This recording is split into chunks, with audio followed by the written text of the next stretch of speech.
anak yang lahir dari keluarga presiden misalnya, itu orang lain akan memandang mereka dengan ekspektasi yang tinggi gitu.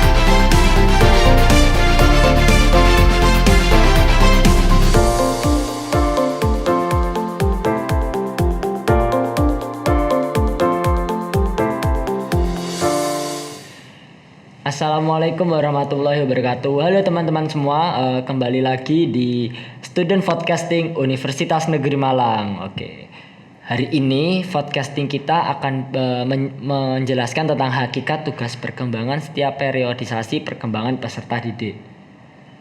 Nah, sebelum itu mari kita berkenalan, karena kata pepatah tak kenal maka tak sayang. Oke, mulai dari saya. Perkenalkan, nama saya Fikri Hakim Putra Wijaya. Saya mahasiswa Universitas Negeri Malang, Prodi Pendidikan IPS. Di sini saya dalam podcasting ini saya tidak sendirian loh. Saya ditemani oleh wanita cantik dan pintar. Siapa itu kan? Mungkin mbaknya sendiri bisa mengenalkan dirinya. Oke, terima kasih. Sebelumnya perkenalkan, nama saya Husnul Khotimah. Biasanya dipanggil Khotim. Mahasiswa Prodi Pendidikan IPS Universitas Negeri Malang angkatan tahun 2019. Oke, halo Mbak Khotim. Halo Mas Gimana Fikri. kabar? Sehat? Alhamdulillah sehat, luar biasa. Alhamdulillah. Kesibukannya akhir-akhir ini apa kalau boleh tahu nih? Kan siapa tahu ada kesibukan lain. Kalau kesibukannya akhir-akhir ini karena kebetulan kuliah juga udah selesai, jadi tinggal ngerjain proker-proker di himpunan aja sih, cuma sebatas itu aja. Nah, kira-kira selain proker nih, masa liburan ngurusi proker? Kuliah udah ngurusin tugas, liburan ngurusin proker. Nggak ada kah liburan-liburan itu buat refreshing? Aduh. Nggak ada ya, malah saya ada beban itu satu ngelaksanain pengabdian. Jadi ya mantap lah ya liburan Bener kali sih, ini. bener ya, kayak ada proker atau tanggungan itu pusing di kepala kalau ditinggal untuk liburan. Betul. Oke, nggak usah lama-lama ya, mungkin kita Oke. talkingnya. Oh, yes. Oke, kita langsung ke materi, boleh? Oke, silahkan. Oke, saya buka dengan pertanyaan ini ya. Apakah yang disebut dengan individu? Oke, individu itu merupakan manusia yang memiliki kedudukan yang utuh serta memiliki ciri khas atau karakteristik tertentu. Jadi dapat disimpulkan bahwa setiap manusia itu tidak sama, walaupun mereka kembar, walaupun kembarnya itu identik, itu tetap ada perbedaan baik sifatnya ataupun kemampuan kognitifnya itu tetap akan berbeda gitu. Jadi nggak ada tuh di dunia orang yang memang benar-benar sama dari psikologis maupun biologisnya. Nah, jadi setiap individu itu pasti berbeda kan? Iya, Walaupun benar. mereka kembar. Terus bagaimana dengan hakikat manusia, Mbak? Oke, jadi hakikat manusia itu sejatinya ada 3. Yang pertama itu sifat manusia yang double nih, antara manusia sebagai makhluk individu dan manusia sebagai makhluk sosial. Di satu sisi mereka itu tidak bisa bertahan hidup tanpa bantuan orang lain, di sisi lain mereka juga memperjuangkan hidupnya secara mandiri gitu. Jadi untuk kepentingan diri sendiri juga mereka berjuang, terus sementara di lain sisi mereka juga butuh bantuan orang lain. Selanjutnya, manusia itu sebagai makhluk dwi tunggal. Jadi mereka itu punya kayak kebutuhan fisik dan juga kebutuhan sosial seperti itu. Jadi nggak hanya mereka butuh kesehatan, tapi juga butuh mental yang baik, butuh lingkungan yang baik gitu. Nah, yang terakhir, hakikat manusia itu selalu mencari kebenaran. Manusia itu selalu ingin mencari keberadaan Tuhan mereka, berkomunikasi dengan Tuhan mereka atas apapun yang ada di dunia ini, entah itu masalah ataupun keinginan mereka yang selanjutnya akan disampaikan pada Tuhan mereka gitu. Jadi hakikatnya manusia akan selalu berserah diri kepada Tuhan mereka. Oh, jadi hakikat dari manusia itu tadi ada 3 itu ya? Ya. Terus kalau ini nih lanjut ke pertanyaan selanjutnya nih, apa ada nggak sih faktor pembentuk karakter itu? Oke, terkait faktor pembentuk karakter manusia itu ada 2. Yang pertama faktor bawaan, yang kedua adalah faktor lingkungan. Nah, faktor bawaan itu atau biasa disebut dengan heredity itu berasal dari gen. Jadi berasal dari keluarga, artinya itu juga sulit untuk berubah karena sifatnya tetap. Terus yang kedua itu faktor lingkungan. Jadi mereka itu terbentuk dari psikososial mereka, di mana lingkungan mereka tumbuh kembang seperti itu. Jadi misal ada orang yang tumbuh kembang di lingkungan A akan berbeda dengan teman-teman yang tumbuh kembang di lingkungan B. Anak-anak yang biasa hidup di kota akan berbeda dengan anak-anak yang berada di pedesaan gitu. Jadi lingkungan itu juga salah satu pembentuk dari individu itu sendiri. Mempengaruhi gitu ya lingkungan sekitar kita untuk Benar. karakter kita. Nah, tadi kan kita juga bahas orang yang kembar itu juga nggak sama. Nah, ini ada pertanyaan yang hampir sama. Apakah setiap individu itu sama? Lah, kan individu ada yang kembar nih. Apakah itu sama? Dari karakter, terus fisiknya dan lain-lain itu sama nggak sih sama individu yang lain atau kembarannya itu? Oke. Jadi kembali lagi bahwa manusia itu adalah sesuatu yang unik karena memiliki karakter tersendiri. Jadi dari situ pun kita bisa mengambil kesimpulan bahwa setiap manusia itu berbeda, mulai dari perbedaan fisik, sosial, psikologis, lingkungan, dan banyak faktor. Faktor fisik itu bisa dari bentuk tubuh, tinggi badan, berat badan, usia. Nah, kalau sosial itu ya lingkungan di mana mereka tumbuh gitu. Banyak sih yang berbeda sebenarnya. Nah, dari perbedaan tadi, apakah ada salah satu persamaan dalam diri setiap individu ini? Maksudnya kayak tadi kan banyak perbedaannya. Kira-kira ada nggak sih persamaannya gitu? Nah, terkait persamaan ini ada yang selanjutnya akan menjadi nilai dalam individu secara umum. Nah, ini bisa kita sebut sebagai tugas dalam perkembangan setiap periodisasi manusia. Jadi, manusia itu dikelompokkan atau diberikan tugas berdasarkan periodisasi mereka hidup gitu. Misal anak-anak, dewasa gitu, mereka punya tugas-tugas tersendiri yang harus mereka selesaikan. Nah, itu jika dia berhasil menyelesaikan tugasnya, maka akan timbul perasaan senang dan kesiapan menuju ke tugas selanjutnya pada periode selanjutnya. Berbeda dengan mereka yang tidak siap ataupun tidak mampu melaksanakan tugasnya dengan baik, maka mereka juga akan ragu menuju ke periode selanjutnya untuk melaksanakan tugas selanjutnya yang pastinya akan lebih berat gitu. Oke, tadi kan bahas periodisasi ya kan. Nah, pasti ada dong tugas perkembangan dari setiap periodisasi ini. Nah, sebelum itu aku mau tanya nih Mbak Otim, dari mana sih sumber tugas perkembangan itu? Oke, sumber tugas perkembangan itu ada yang berasal dari harapan masyarakat. Misalnya gini, kalau seseorang lahir sebagai putri keraton, maka harapan masyarakat pada mereka akan tinggi. Anak yang lahir dari keluarga presiden misalnya, itu orang lain akan memandang mereka dengan ekspektasi yang tinggi gitu, berbeda dengan orang yang lahir dari keluarga biasa-biasa saja. Orang nggak akan, ya mungkin akan memberi respect, tapi masih tingkatnya masih kecil karena nggak muluk-muluk lah, mungkin ya nanti bakal kayak gitu. Terus yang kedua, cita-cita. Nah, cita-cita itu juga mempengaruhi bagaimana manusia itu tumbuh dan berkembang. Jadi jika ada anak yang memiliki cita-cita tinggi, maka mereka dalam fase anak-anak yang harusnya mereka fokus bermain, mereka malah kayak fokus belajar, terus memperdalam dari apa ya, kayak yang mereka bisa itu apa, bakat mereka di mana itu diperdalam, karena memang kayak tujuannya udah beda gitu. Kita nggak hanya bermain tapi juga lebih mengutamakan untuk belajarnya. Oke. Nah, tadi kan kita udah tahu nih dari mana sumber tugas perkembangan itu ya teman-teman.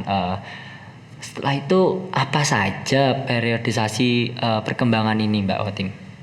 Kan tadi udah nih tugas perkembangannya dari mana, sekarang apa aja nih periodisasi perkembangan itu? Terkait periodisasi perkembangan ini ada banyak sekali, kurang lebih ada 10 yang harus dilalui setiap manusia.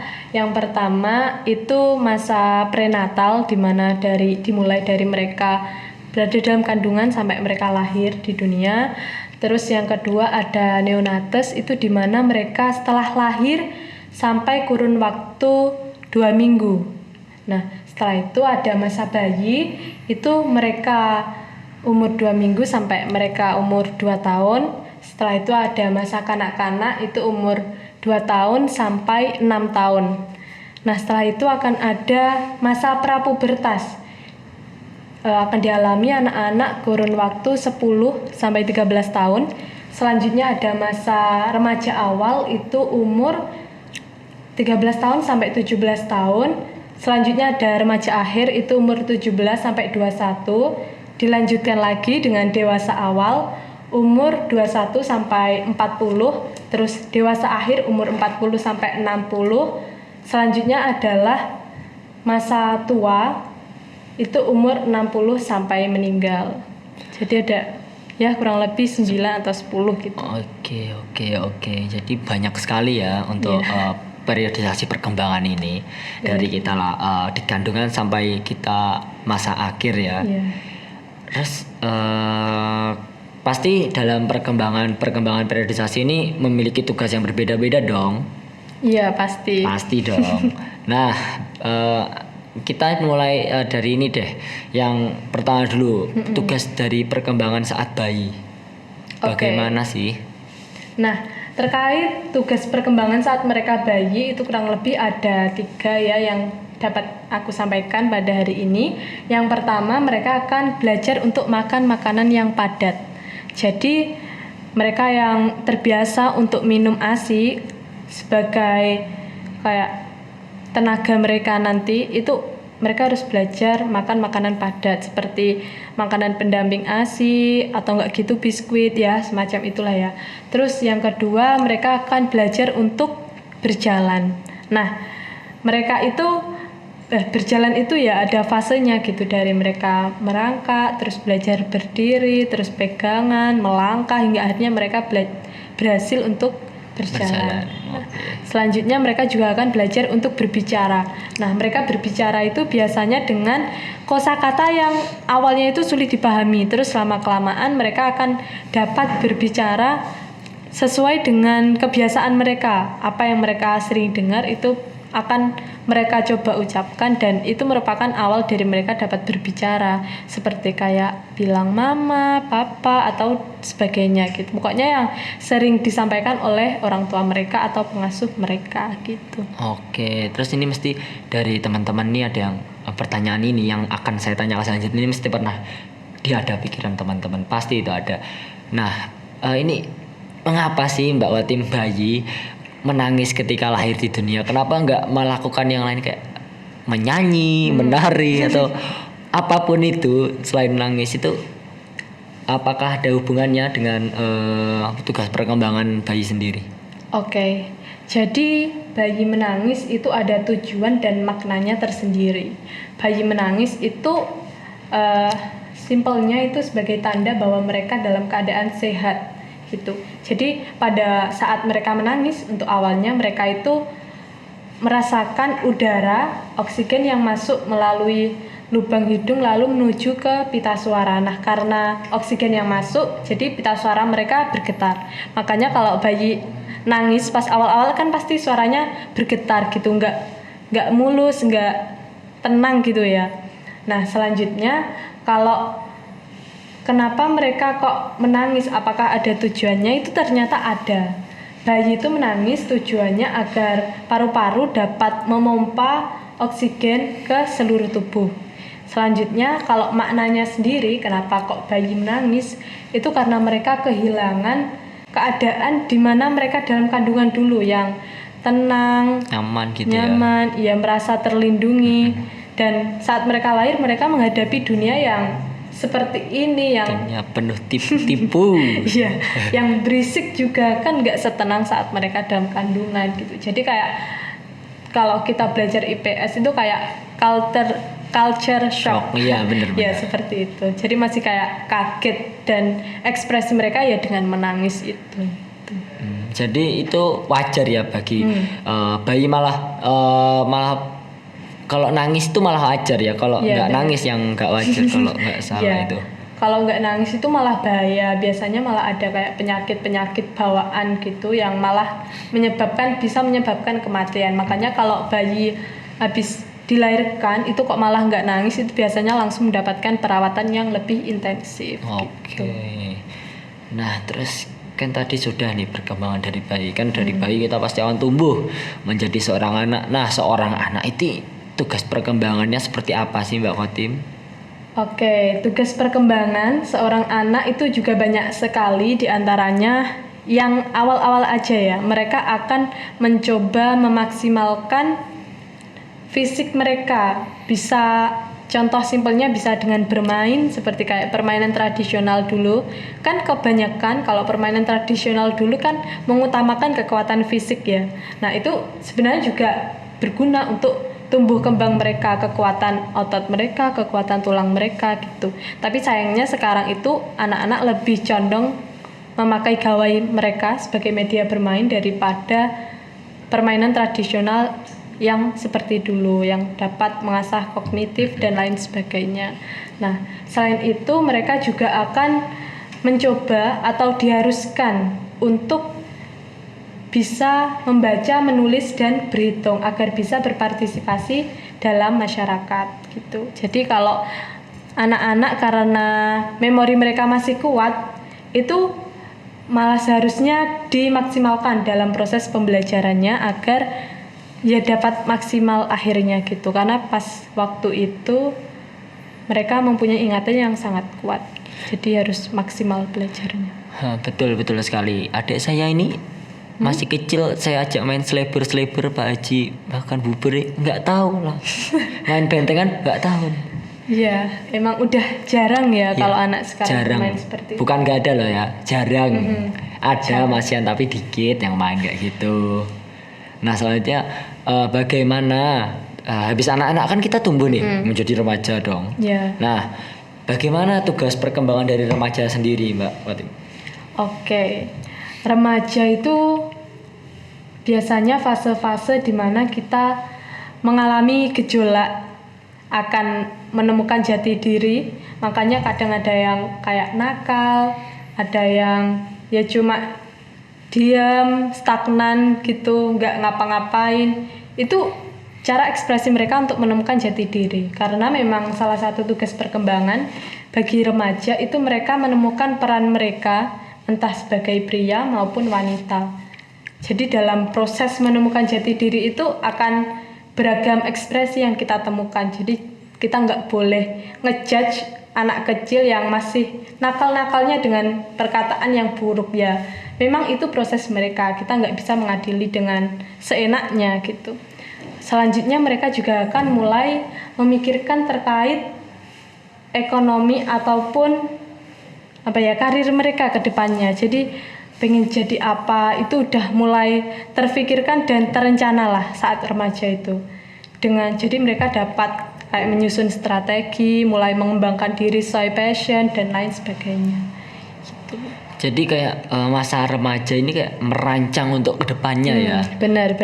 Oh iya. I see. Nah, selanjutnya bagaimana perkembangan ketika kita sudah dewasa awal nih? Oke. Karena ini pembahasannya udah memasuki fase-fase dewasa, walaupun pas fase awal itu ada Di situ manusia atau individu itu harus sudah mampu merancang kehidupan ke depannya dengan tingkatan yang lebih tinggi. Kalau tadi kan pas remaja kita hanya merancang untuk diri kita sendiri. Nah, pada waktu dewasa awal kita juga harus sudah mengetahui ke depannya mau seperti apa, kayak menuju jenjang pernikahan, terus nanti mau mengelola rumah tangga seperti apa, mengelola anak. Maksudnya mengasuh anaknya mau gimana, itu harus mulai difikirkan karena kan di situ udah puncak-puncak produktif bagi individu gitu. Oke, jadi kayak dewasanya ini kayak prakteknya begitu ya kurang Iya, lebih. benar. Nah, terus habis itu kan habis dewasa kita bertumbuh lagi, bertumbuh menjadi setengah baya. Nah, di setengah baya ini perkembangan tugasnya itu seperti apa sih? Oke, biasanya kalau udah setengah baya itu kita udah mencapai puncak nih. Kalau karir biasanya juga pas udah di atas-atasnya kayak manajer dan lain-lain. Jadi mereka sudah mulai ekonominya udah tertata dengan baik, pengelolaan dalam keuangan finansialnya juga sudah baik. Yang mereka lakukan hanya merawat, enaknya ngomong apa ya, mengelola itu dengan agar bisa berjalan stagnan gitu, nggak langsung down. Mereka juga harus mulai memahami antara satu dan yang lain, terus mendidik anak mereka karena dewasa setengah baya itu biasanya anaknya kan juga udah lumayan gede lah ya, jadi udah harus bisa mengarahkan anaknya ke depannya harus bertingkah seperti apa, berperilaku seperti apa gitu. Oke, selanjutnya setelah setengah baya kita kan mengalami masa tua nih. Iya. Nah, bagaimana tugas perkembangan dari orang tua ini pada masa tua ini? Oke, jadi masa tua itu bisa dikatakan sebagai masa-masa akhir kita dalam kehidupan karena tadi rentan umurnya dari 60 tahun sampai meninggal. Jadi di masa itu orang tua diharuskan untuk menerima keadaan mereka, penurunan kualitas diri mereka seperti rambutnya yang memutih, kulitnya yang keriput, itu mereka harus terima semuanya. Terus mereka juga akan mengalami mungkin yang biasanya bekerja, mereka udah pensiun, semuanya harus disiapkan termasuk mental mereka dalam menghadapi itu semua gitu. Jadi harus siap-siap menerima begitu ya kurang Ya, lebih. terkait perubahan yang ada pada ya. dirinya yang seperti itu. Oke. I see kan. Yang terakhir nih, kan kita tadi tugas perkembangan nih. Nah, terus apa sih manfaat guru? Apa manfaatnya bagi guru ketika mempelajari tugas perkembangan ini? Nah, ya mungkin ada beberapa yang bertanya-tanya, kenapa kok saya itu bukan jurusan BK, bukan jurusan psikologi, tapi kok harus memahami ini sih? Kenapa gitu ya? Pasti kan teman-teman juga ini loh pendidikan IPS mbaknya. Iya. Kok hubungannya sama psikologis ini apa gitu? Iya, kenapa kok bisa menyampaikan atau mempelajari itu gitu ya? Dengarkan ini teman-teman nih. Oke, jadi ada beberapa manfaat mengapa guru harus mempelajari ataupun memahami mengenai perkembangan peserta didik ini. Di antaranya yang pertama, agar guru itu mampu menerapkan metode mana yang tepat dalam menyampaikan pelajaran. Jadi sesuai gitu dengan umur atau rentan